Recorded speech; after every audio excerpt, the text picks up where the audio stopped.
नमस्कार दोस्तों, जय माता दी। अगली युद्धकांड रामायण में आप सबका स्वागत है। पिछली युद्धकांड में जब सभी लोग पुष्पक विमान में आराम से बैठ गए तो यह विमान चमत्कारी ढंग से हवा में ऊपर उड़ गया। जिस समय बानरगण, भालूगण और राक्षसगण पुष्पक विमान की उड़ान पर आनंद ले रहे थे, तब श्री राम ने सीता को विभिन्न स्थानों की ओर संकेत करके उनके बारे में बताना आरंभ किया। तो अगली युद्धकांड में शुरू करते हैं वीडियो। श्री राम बोले, इस महान रणभूमि को देखो, जहाँ केवल तुम्हारी खातिर सभी पराक्रमी राक्षस मृत पड़े हुए हैं। वहाँ रावण है, वहाँ कुंभकर्ण, वहाँ इंद्रजीत और वहाँ पर प्रहस्त है। उस स्थान पर जो सेतु है उसे नल सेतु कहते हैं, जिस पर चलकर हमने समुद्र पार किया और लंका पहुंचे। समुद्र के दूसरे तट पर वहाँ सेतु बंद है, जहां भगवान शिव मेरे सामने प्रकट हुए थे और वहीं से सेतु का निर्माण कार्य आरंभ किया गया। आज से सेतु बंद अत्यंत पवित्र तीर्थ स्थल हो जाएगा और यहाँ के दर्शन करने मात्र से व्यक्ति के सभी पाप नष्ट हो जाएंगे।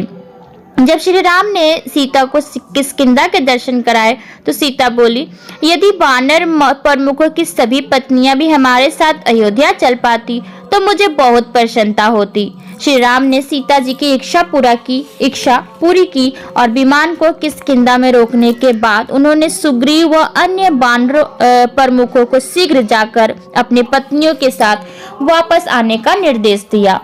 तब जब सब लोग लौटकर आसनों पर विराजमान हो गए तो पुष्पक विमान फिर से आगे की ओर चल पड़ा। श्री राम ने संकेत करके कहा, यह ऋष्यशृंग पर्वत है, जहां मेरी सुग्रीव से भेंट हुई थी।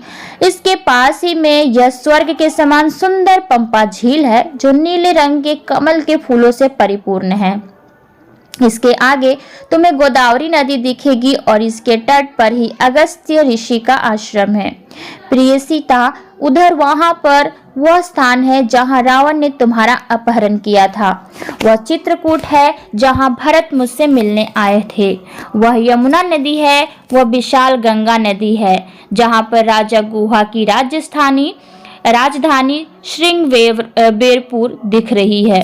इस प्रकार सीता, राम और लक्ष्मण ने अयोध्या स्थित अपने आवास को लौटते हुए अपने संपूर्ण वनवास काल के जीवन को उल्टे क्रम में याद किया।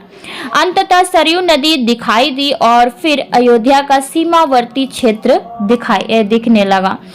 अयोध्या में प्रवेश करने से पहले श्री राम भरद्वाज ऋषि के आश्रम पर रुके, ताकि वह अपने संबंधियों से भेंट करने से पहले उनकी कुशल क्षेम जान सके।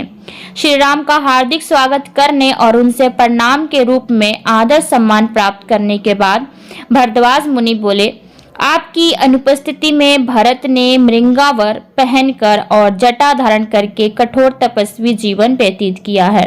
वो आपके अधीनस्थ के रूप में राज्य का शासन संचालन कर रहे हैं और उन्होंने आपकी खड़ाऊ को राजसिंहासन पर विराजमान कर रखा है।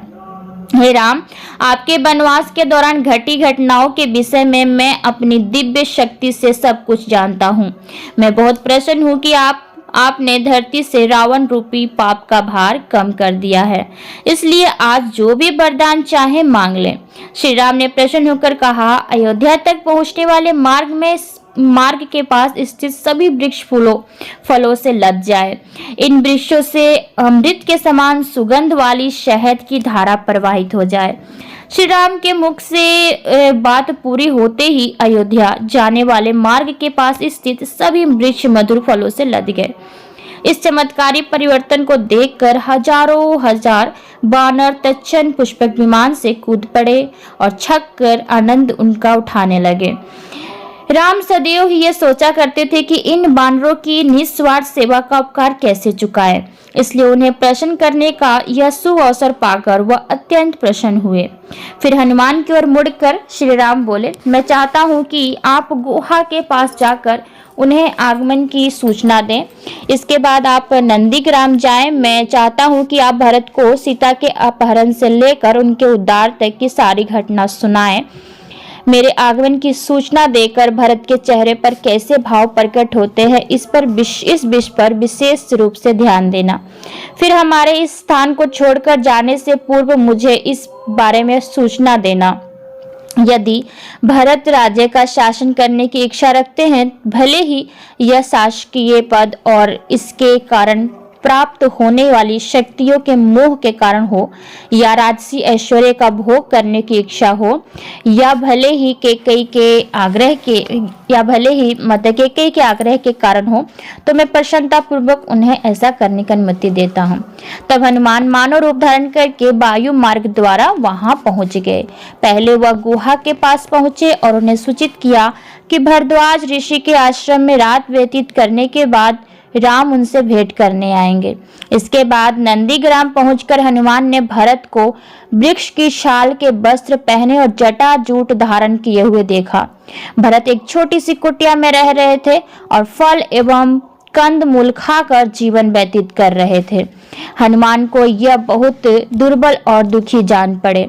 भरत के पास पहुंचकर हनुमान ने कहा, मैं यहाँ पर राम के दूत के रूप में आया हूँ। उन्होंने आपकी कुशल क्षेम पूछी है और वो आपको यह सूचित करना चाहते हैं कि वो शीघ्र ही अयोध्या लौट आएंगे।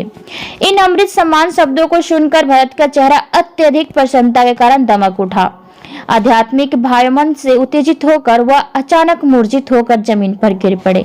चेतना लौटने पर भरत उठ खड़े हुए और उन्होंने अत्यंत संतुष्ट होकर हनुमान को गले से लगा लिया।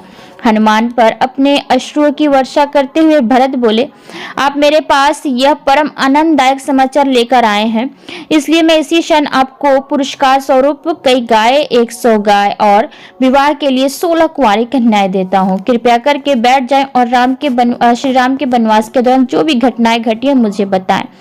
हनुमान ने संक्षेप में सब कुछ बता दिया और फिर उन्होंने अपनी वास्तविक पहचान उजागर की। श्री राम के शीघ्र ही लौट आने के बारे में सुनकर भरत खुशी से चिल्ला उठे, मेरी चीर प्रतीक्षित मनोकामना अब पूरी होने वाली है। भरत ने शत्रुघ्न को राम के स्वागत सत्कार के लिए सभी संबंधियों को सभी तरह के प्रबंध करने का आदेश दिया। सुमंत और अन्य मंत्रीगण भी शीघ्र ही हाथियों पर सवार होकर नंदीग्राम पहुंच गए। कौशल्या, सुमित्रा और कैकेयी पालकी पर बैठकर आए। नंदीग्राम से लेकर अयोध्या तक एक नया मार्ग निर्मित करने के लिए कारीगर और श्रमिक भी पहुंच गए। सभी प्रबंध पूरे हो जाने पर भरत ने राम की खराऊ श्वेत रंग का एक राजसी छत्र और चामर उठा लिए।